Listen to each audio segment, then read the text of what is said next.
Okay, welcome to the second instalment of the 116 Forces of Valor Tiger series. Now this one is the 007, which was Wittmann's final battle around Cramesnil near Santor in Normandy. And you can see this one has his complete crew. So they're not wearing the black uniforms, they're wearing the P pattern, the camouflage uniforms. So we had the driver, who was Aignan de Cramesnil, and we had his radio operator, Rudi Herschel, and the other two crew members, Gunther Weber and Karl Wagner.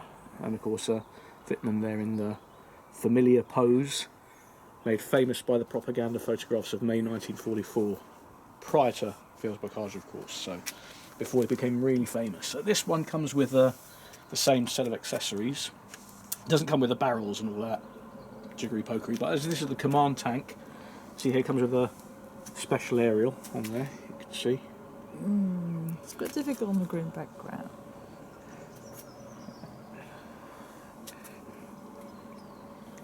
And of course the engine, don't need to go into too much detail because you've seen it on the previous model.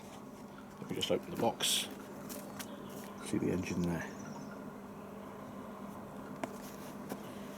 So again, all a very nice piece.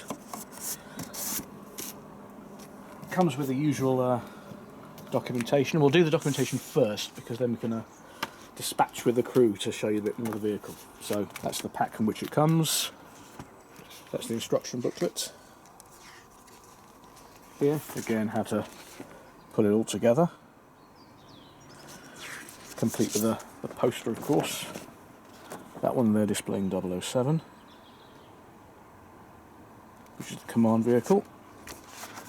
And the guidebook, which again uses my old text from the website there. You can see it there, hansrace.net, just to provide more propaganda.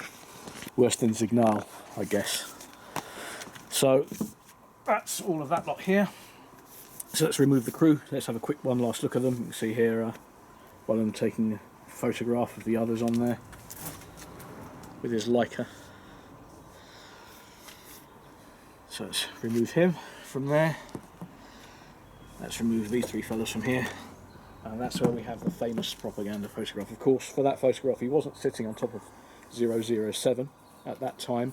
He was only made battalion commander in July. So he would have been sitting above, I'd imagine 205, or probably one of the test vehicles when the famous photographs were taken. But that's the shot there. You can see there sitting on top of the vehicle. So let's remove him from there. Once again, you can see no Totenkopf on the cap, which is a little bit irritating.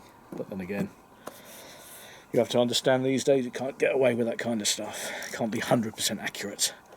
So let's swing the tank around. You see the markings there, 007.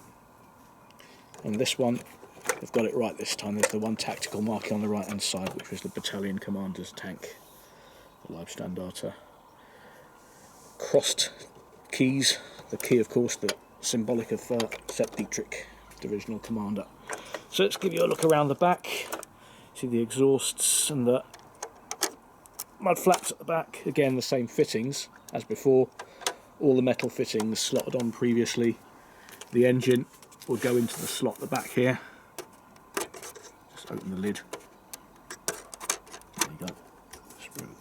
Got the tracks there. There you go. That's where the engine would go in. Ammo boxes. This one's actually got some spare tracks on the side. You can see here on the side of the turret, some spare tracks here. Of course, essential, just spare tracks constantly being knocked out by 6-pounder guns, but also they serve as additional protection as well for the turret. Small spare tracks at the base here. You see there they come off. They actually are real metal. They do actually. You can feel the heft on them. They slot there at the front. Didn't show these little details before. Of course, the tow hooks at the front there, hub flaps there. That's the gun inside there. You can see bobbling about. Driver's hatch. Again, we've seen all this before. Just spin it around a bit more. Give it another angle. Show you there. And the escape hatch for the commander, of course.